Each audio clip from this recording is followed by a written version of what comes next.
You're listening to the Monday Night Community Show with Daniel on BRFM. This is the Daniel Monday Night Community Show on demand through YouTube. Thank you very much for choosing to listen to us through this method. If you'd like to keep up to date with when I add new interviews, then subscribe to this channel. We're going to be joined on the telephone. Firstly, thank you very much for joining us. If you could just introduce yourself to our listeners and then tell them a little bit about yourself as a kind of introduction. Yeah, thanks for the invite. My name's Mick Dawson, and I'm very proud to say I've got a book being published in the UK on the 21st of September called Rowing the Pacific, which covers, basically it covers all my ocean rowing adventures, which is 5 different voyages in total, culminating in the first and only crossing of the North Pacific in a rowing boat from Japan, effectively 7,000 miles almost, to the Golden Gate Bridge in San Francisco. So tell us more about some of those challenges you've done. Yeah, well, it started back in 2001 when I was a former Royal Marine at that stage and was very much looking for something a bit more challenging to do.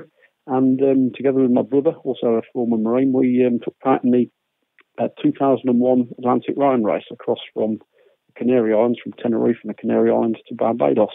That was a 3,000-mile row. We obviously built the boat ourselves and got everything ready. And on the back of the successful completion of that one, which was an epic in itself, I discovered that nobody had ever rowed from Japan to San Francisco. So it's one of the few last great firsts that I thought I might have a shot at. So I spent the next 8 years, basically, before I finally, together with my rowing friend and partner, Chris Martin, was successful.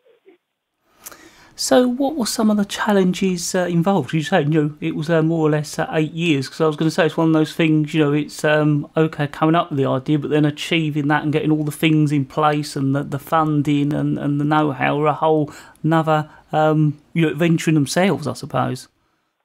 Yeah, it very much became, my life, really. Everything was geared around the North Pacific. I tried 2 solo attempts across the North Pacific, the second one of which I almost cracked it, but I was capsized in flat conditions a little over 1,200 miles from the US coast, 2/3 of the way across, which was quite an interesting night, a bad day at the office getting out of that situation, and really learning all the things that I needed to learn to, build a boat that was capable of doing it and gain the experience to cross the North Pacific. There's a reason nobody did it before. It was an absolutely incredibly tough challenge to successfully complete. So, I thought, I'd just go back in a couple of years after the Atlantic and crack it. The North Pacific had different ideas, and it was another 8 years, 2 failed attempts, or less successful attempts, as I like to call them, before the 6.5 months it took us to row from Japan in 2009 to successfully get to the Golden Gate Bridge in San Francisco. So it was a special boat you had to have built. What was involved in that, and was it a case of finding a specialist company to do that? Yeah, well, I was very lucky because I lost my boat, obviously, when I capsized on the second trip. I got back, but the boat didn't get back. And I got a job to the company then. I was offered a job with the company then running the Atlantic rowing races. And as luck would have it, I ended up taking part. I was a rowing consultant and safety skipper in that row. I think probably your listeners will remember James Cracknell and Ben Fogle took part in it. I rescued one of the boats on the first night at the sea. They had a medical problem. In the end, replaced one of the crew members and ended up rowing across from La Gomera near Tenerife to Antigua that year. And everything I learned on that row taught me all the lessons I needed that I hadn't yet gained for the North Pacific. The principal one being to go with a partner to make it successful. On the back of that job as well, I was given the opportunity to build a boat with their boat builders. So that's where I managed to create a boat specifically for the North Pacific. And it sounds like, the experience you learned allowed you to build that boat exactly as you needed it. Yeah, it's a very different world on the North Pacific. The Atlantic, I mean, I urge anyone, if you're interested in the sea, you want a challenge, the Atlantic rowing race from the Canaries to the Caribbean, go and do it. You know, that's doable, incredible challenge. It's difficult to finish it. It's difficult to be successful, but you can do it. And there's an element of safety. Obviously, any time you go to sea, there's no risk. But on that route, yes, I would urge you to do it. I wouldn't urge anybody to go to Japan to row to America. It is hostile, vast, freezing cold, massive storms. No limit on the storms, really. The storms we've just seen sweeping through the Caribbean, you can get those in the North Pacific on a quite a regular basis. And it's a world of difference from going across that Atlantic route. So it needed a special boat to make it possible. So when you find yourself in some of those storms, do you carry on rowing, or do you kind of have to sort of take shelter and just wait for them to clear? And how do you keep the boat, without drifting away, if that is the case? Well, if the wind's going in the right direction on the North Pacific, you row if you possibly can. Chris and I got so good at it, we could row in winds up to 45 knots. That's strong gale force winds, massive seas. But we had to get every mile east we could. So we did that. We set the boat up. The boat was designed to a certain degree to protect us, but obviously it's difficult conditions. We set things up to make that possible. But a lot of the time we were just stopped. Obviously with really big storms, you just literally seal the hatch, get in there, make a flask of tea and turn the music up, as we used to say. But the way you keep yourself safe is you put a big parachute in the water on about 80 metres of line from the back of the boat, and it swings the back of the boat into the storm, so it gives you a lot of protection, stops you capsizing, and it stops you being forced back too many miles. It's the difference between going back 10 or 12 miles in a day or two of storms to going 30, 40, 50 miles in the wrong direction. So it's a juggling act, but we had to get really good at rowing in really heavy conditions. And so we certainly, believe it or not, in August, the best month, we were rowing in 45 knot winds at one stage. Well, it certainly sounds amazing, and I'm assuming that the boat had to have everything. There was no adding supplies. You had to have everything with you that you'd need right throughout the trip. Yeah, it was all about being unsupported. We were packed out with food at the start. The boat weighed a little over a ton with equipment and basically all dry food to be boil in the bag expedition foods. We were totally self-sufficient. But having said that, we took slightly longer than we anticipated. It was 189 days, 10 hours and 55 minutes before we got in. And we eventually ran out of food just in sight of the American coastline. So, and the weather was keeping us off. We could have got in, if it was ideal weather, we'd have got in a couple of days. It was seldom ideal weather by that stage, so we had to take some food. And a great friend of ours now flew his helicopter out, an ex-Vietnam War veteran pilot, flew his helicopter out 100 miles and he dropped a couple of Big Mac and fries on us and some tea bags. So what were some of the highlights on the trip?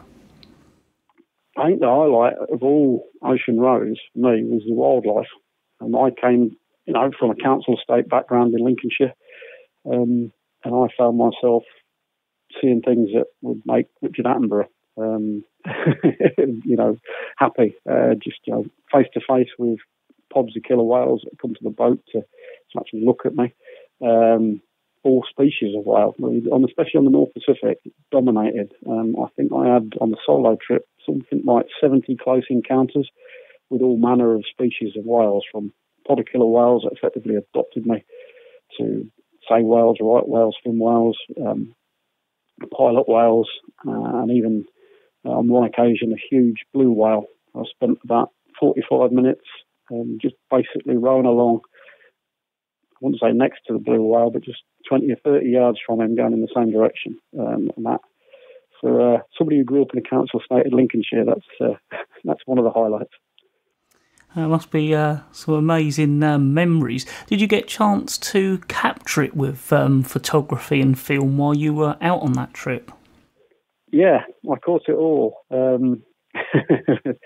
fate would have it, though, when I effectively capsized and sank, I managed to, I was rescued, but the film went with the boat.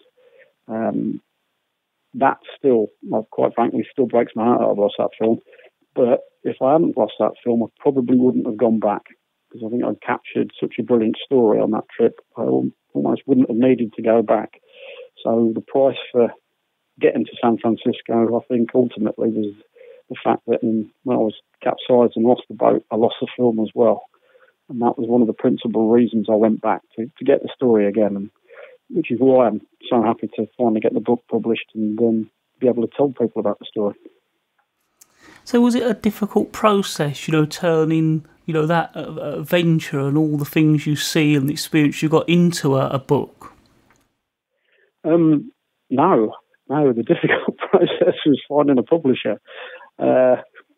I was eventually published in America. It was an American publisher that picked it up, and thankfully that was released last month. And on the back of that, now they're very pleased to say in the homeland that the UK publishers are taking it on board, and it gets to be told here. But I was looking to find a publisher from after the capsize and rescue in 2004. So I spent 13 years actively looking to get the book published.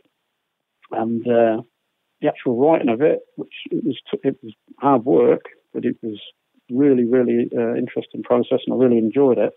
But it pales into insignificance as opposed to constantly looking for an avenue of a publisher to take the story on. So I can't tell you how pleased I was when it really hasn't sunk in now. When I was signing the contract for the book, I was still pinching myself that I was going to wake up or find myself on candid camera.